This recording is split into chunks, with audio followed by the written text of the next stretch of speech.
Rufus Wainwright will be back in Australia. He will be appearing at Melbourne's Palais on October the 24th. Unfortunately, he wasn't able to come earlier in the year when he was scheduled to be here because his mother, Kate McGarrigle, passed away. He is the son of Kate and Loudon Wainwright.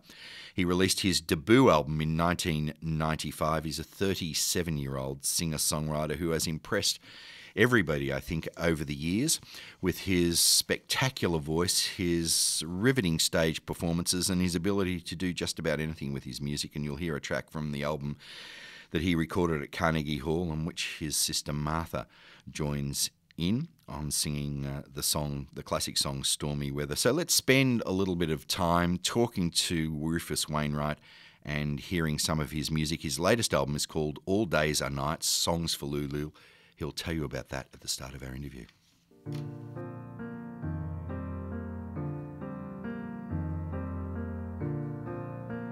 Hello. Hello.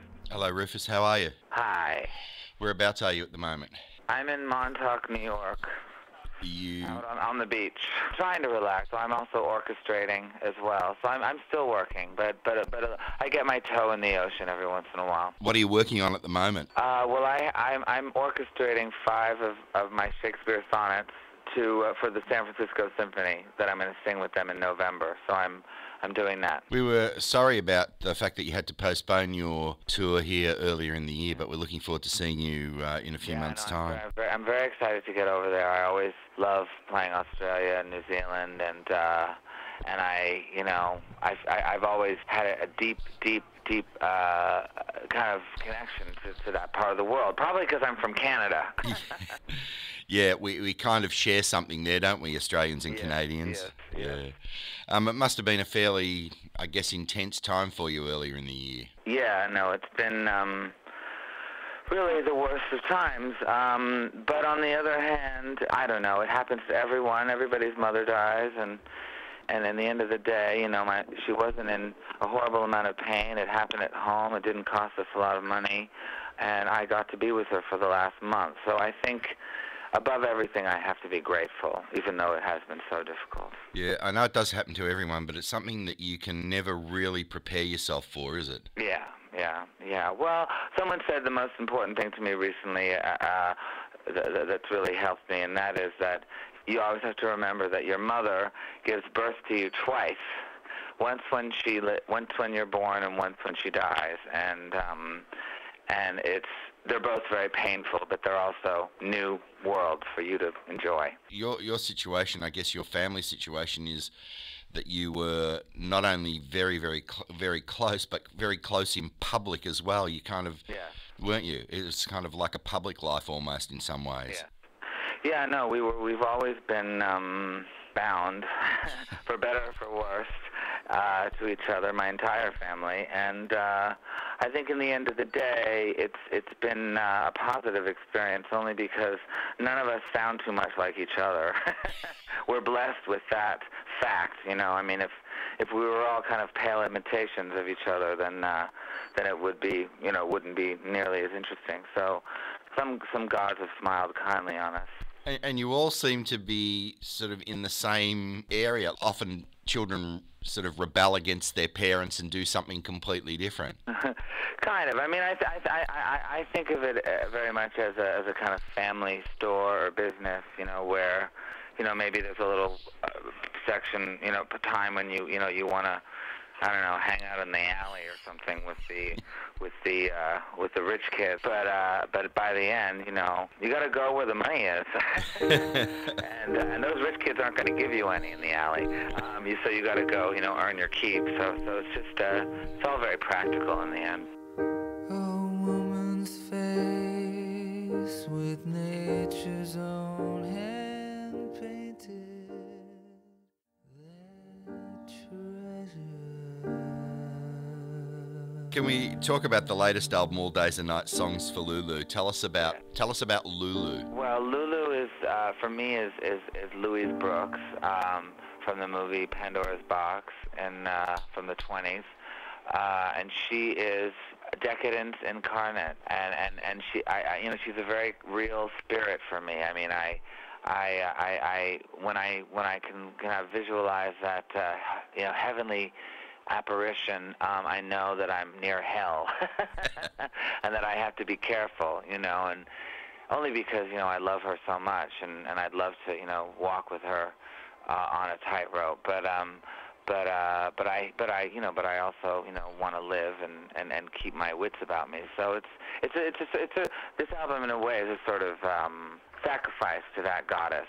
Sometimes I think that you want to have lived in a different era, that you're not quite comfortable living in 2010, that you would have preferred to have lived 70 years ago. Well, that's possible, though the other way of looking at it is that, maybe I wouldn't have been as recognized, for being different, because I would have just sort of fit in with, the local romantics down the street. So I don't know. I think one of my main kind of theories has always been to be different and to be unusual, and so maybe I'd be like a punk rocker or something if I was in the 19th century. Give me what I want and give it to me now. Don't be such a holy cow. Your music is not affected by any sorts of trends or fashions at all, is it? Yeah.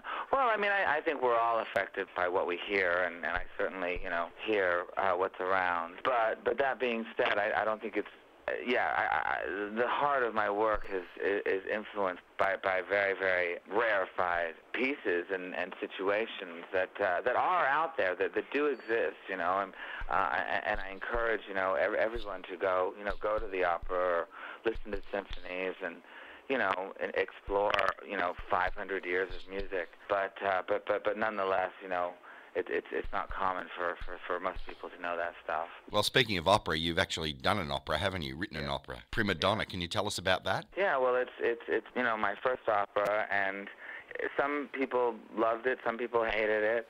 I think the end bottom line is that it has a life. It's going to be performed in other places. And also a lot of people are very interested in my second opera. So I think in terms of first operas, it's as good, if not better, than most great composers' first operas, if you look at the whole scheme of things. And opera is by no means an easy mountain to climb. So I definitely, got an axe in there. I didn't by any means, get to the summit, but that was never expected. What's it about? Because it premiered last year, didn't it? Yeah, it's called Prima Donna, and it's a day in the life of an opera singer, and it's just about a woman who has trouble with her voice, and it's deciding whether to continue her career or not. I put a lot of elements into the piece that relate to me personally. Whether it's for instance, one of the main characters is a journalist, and there was a big interview in the opera, so I had some experience in that department, so I put that in. And then also, in terms of my mother's passing, I very much equated, this woman's physical struggles with her body to my mother's as well. So I think there's a lot of my mom in there. So it's a very, very beautiful piece. It sounds fascinating. Are we likely to see it in Australia at some stage? Well, hopefully. I mean, actually, the Melbourne Festival was one of the original commissioners, but we're still trying to get it over to Melbourne. So there should be, it should make it over there at some point. It seems like a daunting task writing an opera. Yes, it's extremely difficult. It's the toughest form in Western culture. It's the biggest and the brightest, and so it's very, very difficult. But on the other hand, I'm a pretty tough guy. Les feux d'artifice t'appellent. Obviously, a lot of the songs on the latest studio album are personal, but really what you're singing about applies to just about everybody. I'm thinking of the song Martha, which could be any brother talking to any sister, couldn't it? Yes. What I like about the song Martha is that it follows a great tradition of beautiful songs called Martha. There's Tom Waits' song Martha and mine, and my dad wrote a beautiful song called Martha.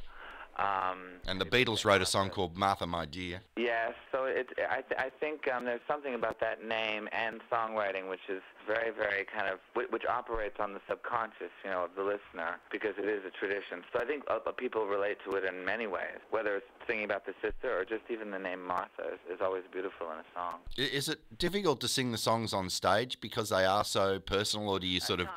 Yeah. At times it's very, very hard these days, but other times I just, breeze through it. It really depends on the day and the city, of course. I mean, I recently I sang the show in Montreal, and where I'm from originally, and it was no easy task, but I do get through it, and when the emotions well up, it's quite thrilling, I have to admit, to surf that sadness, and it's quite a thing to see. Martha, it's your brother calling. Time to go up north and see mother.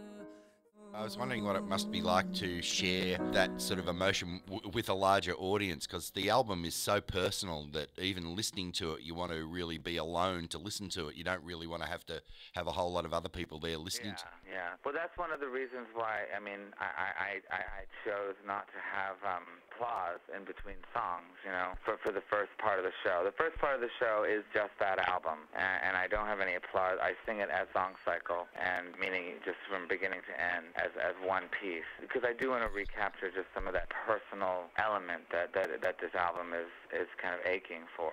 Please, I need to be alone moment. Is that what you're going to do on your Australian tour? Will it just be yourself and the piano and It'll just be myself and the piano, yeah. performing that album in its entirety? That album, and then in the second half, I'll come out and sing all the old fun songs, and we'll have a party. It'll be interesting to experience that. Well, we're certainly looking forward to that. And of course, tell us about, just briefly, when in the time left, about the Rufus Does Judy album, which was just fabulous. Judy at Carnegie Hall. Thank you. Well, that was a really fun album to make, and I actually still sing a lot of those songs. It was a great kind of, well, not only was it enjoyable, it was also a great lesson in, classic songwriting and how to, write a good lyric, articulate your words, and prepare to hit the high note. It was somewhat of a exercise in popular antics. So I'm very happy I did it. I think it made me a better singer, and that's very important. Well, certainly the exciting thing about your career, Rufus, is the fact that we never know what you're going to do next. You're pretty adventurous. Yes, I am. You seem to enjoy pushing the boundaries. Yeah, well, that's the point of art, isn't it?